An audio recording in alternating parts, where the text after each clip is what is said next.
Hello and welcome to GHTV. I'm Matt Chong. And I'm Kristen Wong. Here's a look at some of the top headlines of this week.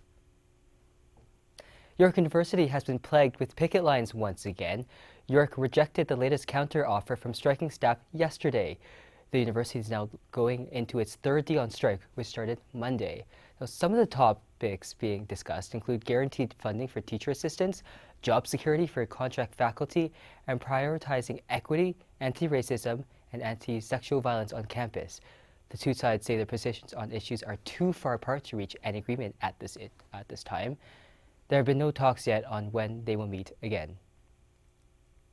Canada's new federal budget has been released. One of the line items within the document is a commitment of almost $20 million over 4 years. That money is being set aside for mental health services specially designed for Black communities. Experts say Black youth are especially at risk for mental health issues and that waiting times for treatment are often twice as long in Black communities compared to the rest of the country. The Federation of Black Canadians strongly pushed to include this funding in the new budget.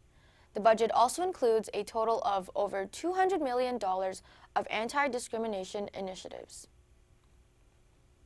Okay, now here's Ryan Suknan with a look at sports. Thanks, Matt. Starting off with the top stories in the OCAA, the Humber Hawks women's basketball team clinched their fourth consecutive OCAA title this past Sunday with a convincing 69-54 victory over the Fanshawe Falcons. With the victory, the Hawks become just the second team in OCAA history to win 4 straight provincial championships. CJ Nofuente led the way for the Hawks as she was honored as tournament MVP for the third consecutive year. The Hawks will begin competition for the national title in Sackville, New Brunswick on March 15th. Moving on to the men's championship game, the Hawks fell short in this one, dropping the provincial title to Seneca in a 74-63 loss. After taking a 3-point lead into the second half, the Hawks gave up the lead as Seneca quickly stormed back, outscoring the Hawks 39-25 in the second half. Despite the loss, the men's team will also compete for the national title beginning in 2 weeks in Quebec. The Toronto Maple Leafs faced off against the Washington Capitals this past Saturday in the Outdoor Stadium Series game. The game was held at the U.S. Naval Academy in Annapolis, Maryland, in front of nearly 30,000 fans. The Leafs ended up on the wrong side of the till, dropping the decision to the Washington Capitals in a 5-2 loss. Alexander Ovechkin led the way for the Capitals, scoring his 40th goal of the season in the win. And that's it for sports. I'm Ryan Suknandon. Back to you, Matt. Alrighty, thanks, Ryan. Well, a 2-bedroom condo in Mississauga is valued around $450,000, but has been listed for 35 Bitcoin. Former financial trader Darren Schwartzby says he strongly believes that cryptocurrency is the future and is only accepting Bitcoin as payment for his former home. Schwartzby's agent says he was excited about the potential for the Bitcoin as a requirement to attract foreign buyers looking to invest in the Toronto housing area. Bitcoin gained attention late last year due to the enormous leap in value and frequently large fluctuations in its exchange rate to US dollars.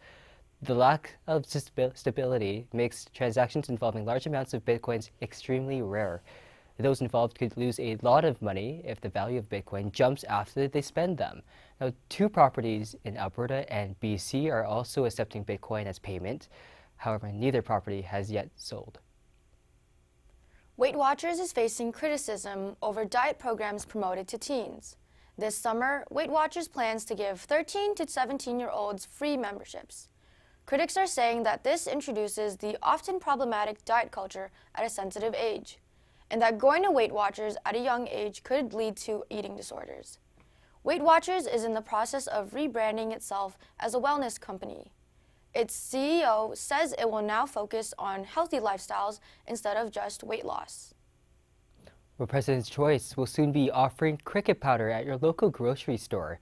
The brand says they wanted to be among the first to introduce the product to the Canadian public. The product has been featured in 3 recipes, including a strawberry banana smoothie. President's Choice says taste is based on the amount used and that a little bit of powder won't change the flavor. More than 1,900 insect species are eaten worldwide and is a high source of protein. Insect farming produces less carbon emissions and requires less resources to maintain. The AGO has been warning people about ticket scams for the Infinity Mirrors exhibit. The museum says it is the only authorized ticket seller for the exhibit, and that patrons will be asked to show ID upon arrival. Anyone caught with a fake ticket will not be permitted into the exhibit.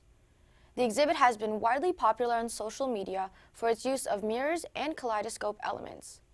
The AGO is the only Canadian stop in the Infinity Mirror Tour.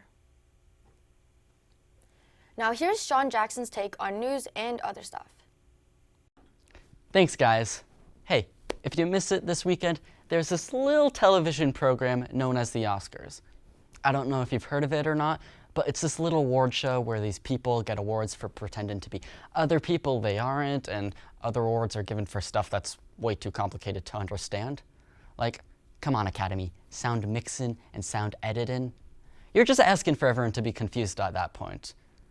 Now, I'm not trying to brag or anything, but I guessed 18 out of the 24 awards correctly, so I'm practically a member of the Academy now, so I'll just patiently wait for my admissions.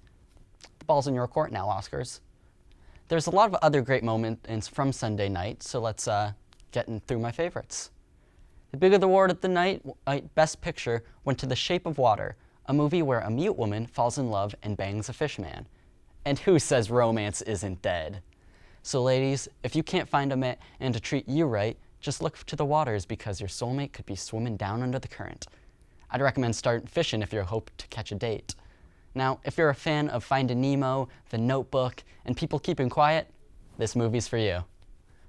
When presenting the awards for Best Animated Feature and Animated Short, the cast of Star Wars The Last Jedi's Oscar Isaac, Kelly Marie Chan, and Mark Hamill, and the droid itself, BB-8, revealed some amazing news about the Star Wars franchise. In the biggest twist of the night, Oscar Isaacs revealed that BB-8 has been speaking Yiddish this entire time, and I love that, and I refuse to believe anything else anyone ever tells me otherwise. The droid is the Yiddish of space. End of story. And later in the show, cinematographer Roger Deakins finally won Best Cinematography for Blade Runner 2049, which makes it his first Oscar win after 14 nominations. It's crazy how he was still trying to win after the previous 13 nominations, but as the saying goes, if you don't win the first time, try again. And again and again and again and again and again until you've racked up 14 years worth of Oscar nominations. You know, you've really succeeded when the years you've been nominated is equivalent to the age of an 8th grader, but I'm just kidding. He's very successful and rich and famous, and he has an Oscar. Oh, I wish I had his life. Well, anyways, from the same night, Best Actress winner Frances McDormand got her brand new Oscar stolen immediately after the ceremony at the Governor's Ball after the party by a man named Terry Brandt. According to McDormand, she placed her Oscar on a table for a second, only to turn away and look back moments later to find it missing. Now, I'm not criticizing her, but if I just won an Oscar, I'd be rubbing it in everyone's face so hard that the statue would have a full face of makeup by the end of the night. Like, hey, Meryl Streep, look who won an Oscar. Boo-hoo. Luckily, however, Byron was arrested the same night with felony charges of grand theft after posting videos all over Facebook with the Oscar claiming it was his. And like, dude, do you not realize we were all here just watching the same award ceremony? Why would you actually try to say that it's yours? Now, I'm not judging you or anything, sir, but the award says Best Actress, and you do not look like Academy Award winner Frances McDormand. Anyways, back to you, Matt and Kristen. Thanks, Sean. Okay, well, 2 Rottweiler puppies are safe and sound after a hair-raising incident near Collingwood. The 8-day-old pups fell into a home's heating duct, and the covers were off the vents because of renovations on the floors. Now, the owners couldn't get them out of their home, so they could call the local fire department. In under an hour, the firefighters rescued them both. And besides a little dust, they were actually totally fine. And the owners say after a bath, the pups were reunited with their mother. They're being named after the fire chief and deputy chief in commemoration of their efforts. That's it for GHTV this week. I'm Kristen Wong. And I'm Matt Chong. Thanks for watching. See you next week.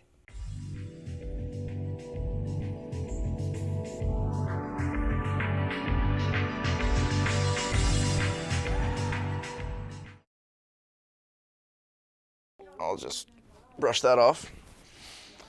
It's okay, Ryan, you're really handsome. Don't let them get to you.